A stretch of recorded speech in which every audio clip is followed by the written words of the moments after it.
Beleza. O HTML semântico, ele não serve, ele não facilita só a leitura do código para nós que estamos lendo, os desenvolvedores, mas ele também melhora a acessibilidade e o SEO, né, do site. O que é o SEO? O SEO é esse conceito das ferramentas de busca, das ferramentas de pesquisa, dos ranqueamentos, né, de criar um site. Quando cria um site com SEO otimizado, ele também vai aparecer mais nas buscas de uma maneira mais efetiva. Então, se tu botou um site na internet, sei lá, padeiro da esquina, vai querer que ele seja otimizado com as melhores tags, para que ele apareça mais nas buscas e para que o padeiro lá possa ganhar mais dinheiro com o pão que ele vende, porque ele vai aparecer mais nas buscas quando a pessoa procurar pão, por exemplo. Então, quanto mais otimizado o teu site, com as tags semânticas, melhor ele vai performar. Claro que tem outras 1000 coisas que tu deve fazer para o teu site performar bem numa ferramenta de busca como o Google, mas a semântica é uma delas. Tags semânticas, né? Então, a gente já falou um pouquinho sobre o que é, e aqui a gente colocou algumas tags semânticas bem importantes. Então, aqui já é um bom ponto de partida para vocês também, né?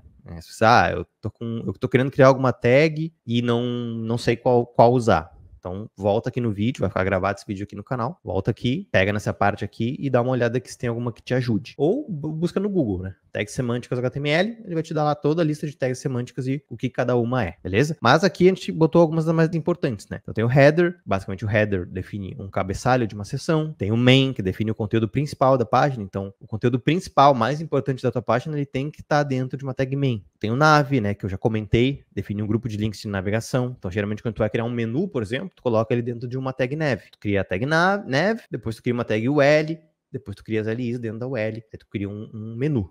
Tem a tag section, que define seções e tópicos de documento. Então, section define seções, né? Então, eu tenho uma landing page com várias seções diferentes. Tem uma seção de contato, vai ter uma seção de fale conosco, vai ter uma seção de projetos, vai ter uma seção de quem somos. Cada uma dessas tu pode colocar dentro de uma tag section. Tem a tag aside, que tem esse conteúdo de sentido independente do restante do HTML, né? Então, isso aqui seria basicamente... Geralmente, o aside vai ser uma tag que fica do lado da tag principal ou de uma tag section, e ele vai definir esse conteúdo independente do restante do HTML, né? Então, o que poderia ser usado uma site? Poderia ser um pedaço de um banner, de uma propaganda do site, por exemplo, que é um conteúdo totalmente independente do teu site, né? Que, sei lá, vai levar para um outro site externo. Então, ele poderia ser colocado dentro de uma tag aside. Então, um conteúdo, sei lá, uma seção de uma propaganda, né? Uma seção de marketing ali, beleza? Um banner. E o footer, que define o rodapé de uma seção.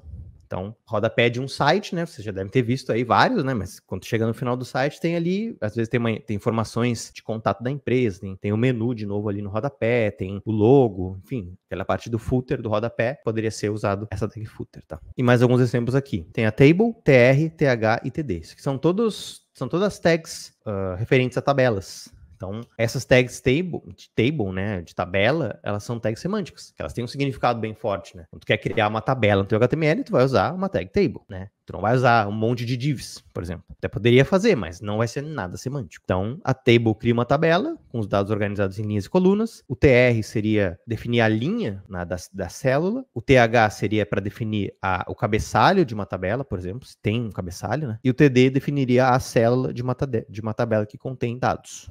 Aqui tem um exemplo, deixa eu ver se dá pra aproximar. Um exemplo de uma página, né, meio completa com todas essas tags. Então, a gente poderia ter um header, que tem um cabeçalho, né, da nossa página. Aqui teria um H1 com o título, teria um nav, né, com o menu, home, sobre, contato, aqui teria os links do menu, né. A side teria um conteúdo independente aqui, né, poderia ser, por exemplo, que nem eu falei, um banner de uma promoção, alguma coisa assim. Teria o main com o conteúdo principal, né. Se existir apenas um elemento na página, ele será o main. Aí poderia ter sections, alguma seção do site com uma tabela dentro, por exemplo, né. Então, aqui tem o table, tem o tr, tem o th, aqui seria a seção do cabeçalho, né, e aqui seria a seção das linhas com os dados dentro, tá. E no final aqui poderia ter um footer com o rodapé do site. Vamos passar aqui, para que eu dei um zoom.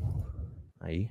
E tem as tags não semânticas, né? Que nem eu já tinha comentado. Então tem a div, define um container genérico para conteúdos de fluxo que de certa forma não representa nada. Então o div não representa nada. E o span define um conteúdo genérico em linha para conteúdo fraseado que não representa nada por natureza também. O span é muito bom quando tu quer criar um texto dentro, por exemplo, tu quer estilizar só um pedacinho de um texto. né? Quer botar uma cor vermelha só num pedacinho de um texto. O spam é muito bom para isso, porque ele não vai quebrar o texto, né? Então o texto vai continuar correndo nas linhas e tu vai conseguir estilizar ali só um pedacinho daquele texto, né? Com uma cor, por exemplo. E ele não vai quebrar. Se tu colocasse, se tu, em vez de usar um spam, tu usasse uma tag P, como o P, por padrão, ele tem o display block, né? Ele vai acabar quebrando aquele conteúdo para baixo e o teu texto vai ficar todo quebrado. Né? Ele vai ficar com a cor diferente, mas ele vai ficar todo quebrado. Não é isso que a gente quer, né? Então o spam é muito bom para esse tipo de caso. E aqui tem alguns exemplos, né? Então, a gente teria uma div. Este é um exemplo de uso da tag div. Teria um P, né? Uma tag P dentro com conteúdo. Teria poderia ter um P fora aqui. E aqui poderia ter um P com um spam dentro. E daí teria esse texto destacado, que foi exatamente o exemplo que eu dei, né? Então a gente poderia ver o resultado final aqui, ó. Esse texto destacado em vermelho é exatamente esse spam. Esse spam tá dentro do P, mas ele não quebra, né? Ele fica ali do ladinho. Se a gente tivesse esse P, esse parágrafo aqui, mas aqui, em vez do spam, tivesse outro P, esse texto vermelho ele estaria quebrado para baixo aqui. Daí ele não seguiria o fluxo normal do texto, né? Isso não é bom, beleza? Tem esse exemplinho aí, só do spam, mas, enfim, o spam não é uma tag semântica, né? Como a gente falou.